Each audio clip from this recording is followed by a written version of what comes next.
Did you know that there's over 290 native species of ants in Texas? When most people think of ants in Texas, they think of imported red fire ants. But there's a whole wide world of ants that you may not know about here in Texas. From where I'm standing here in this park, there are 4 different species of ants.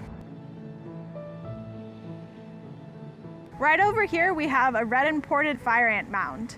This is the type of ant that most people in Texas think about when they think about ants as pests. And that's because they have a painful sting that if you step, especially on their nest, they'll come out and bite you. The red imported fire ant mound looks sometimes just like a pile of dirt scattered about. So as they excavate the nest, they throw extra soil around the opening, and there's no one entrance. There's many small little holes all throughout. And here we have a red harvester ant mound. Unlike the fire ants, the harvester ants clear an area of vegetation around their nest. They go out early in the day and they bring back seed and other food resources that they can scavenge in the environment. And here we have 2 classic examples of a pyramid ant mound. Look at this beautiful one. It's circular in shape, and you can see where the pyramid ants have excavated the soil up and out. Some people say that pyramid ants are called pyramid ants because their nests look like a pyramid, but to me it looks more like a bit of a flattened pancake or crater. And right here on the side of the paved trail, we have a leafcutter ant nest. It spans this whole section of trail, and it looks sort of loose and unruly, but if you look closely, you can see a few entrance and exit holes. This nest could be several decades old. And just like many other organisms, these leafcutter ants have periods of high activity and low activity. Right now we're catching them where they're a little bit low activity. It's summer right now here in Austin, and they really get active in the fall when they start cutting leaves to bring down to their nest.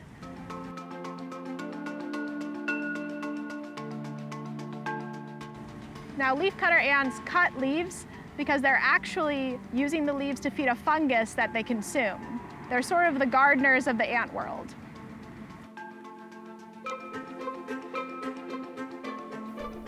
Native ants play an important part in our natural ecosystems in a variety of ways. Their tunneling serves to aerate the soil. Their foraging disperses seeds.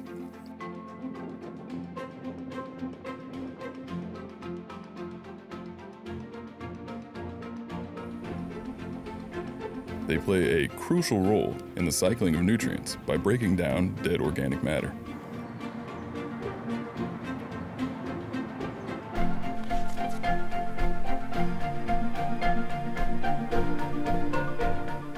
Ants can act as natural pest controllers, preying on other insects. Other insects also use ant nests for food and shelter. Native ants serve as a crucial food source for other animals, most notably the horned lizard. This is why Kira Gangbin is studying ways to help horned lizards by killing imported fire ants. Right now we're trying to find a way to poison fire ants. Fire ants are an invasive species. They came to the United States in the 30s. And the reason we're trying to poison these fire ants is because it's thought that fire ants hurt horned lizards. Horned lizards need to eat native ants, like harvester ants, pyramid ants, big-headed ants. But the fire ants are out-competing all of our native ants, leaving the horned lizards nothing to eat.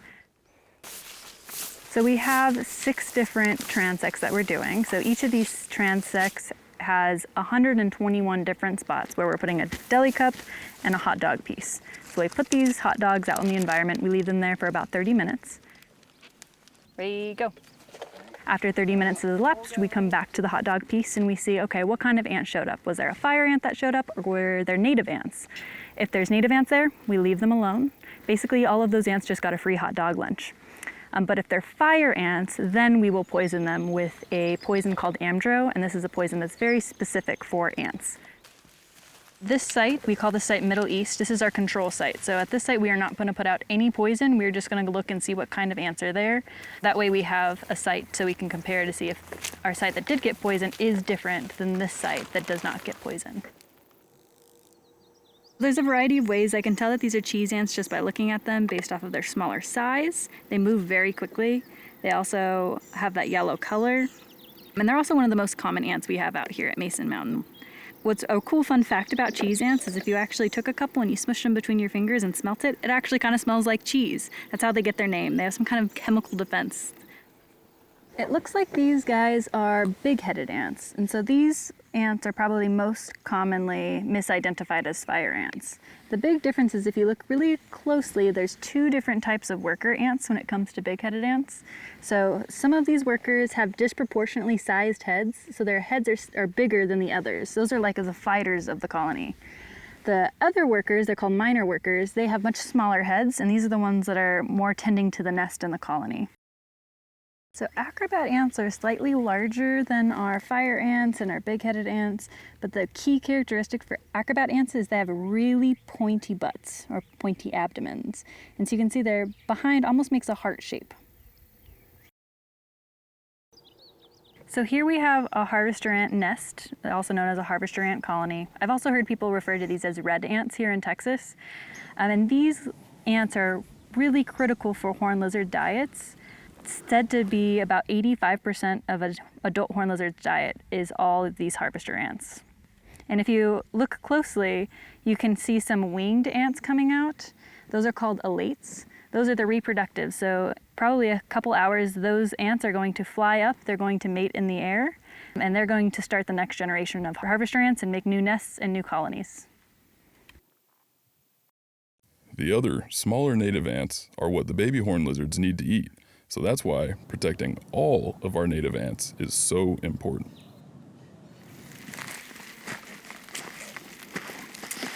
Now these ones were fire ants. That's why we have this yellow substance on it. That's the poison. So we're going to collect the ants now and also all of the poison that is on this hot dog. The whole goal of this project is we don't want to leave any leftover poison out in the environment. We don't want the native ants to get it. So now that these fire ants have had about an hour to eat on this poison, hopefully they've taken this poison back to the queen ant. We really want to kill the queen ant. Now we can collect it and bring it inside for data analysis. You can use this same method to target fire ant mounds around your home. Place the top of a plastic container on the mound and add the poison bait. Leave it for an hour or so to allow the fire ants to carry away the poison. Then, place the container on the lid and remove it. This reduces the chances that native ants will be poisoned. Another way to treat small colonies of imported fire ants is to simply pour boiling water on the mound.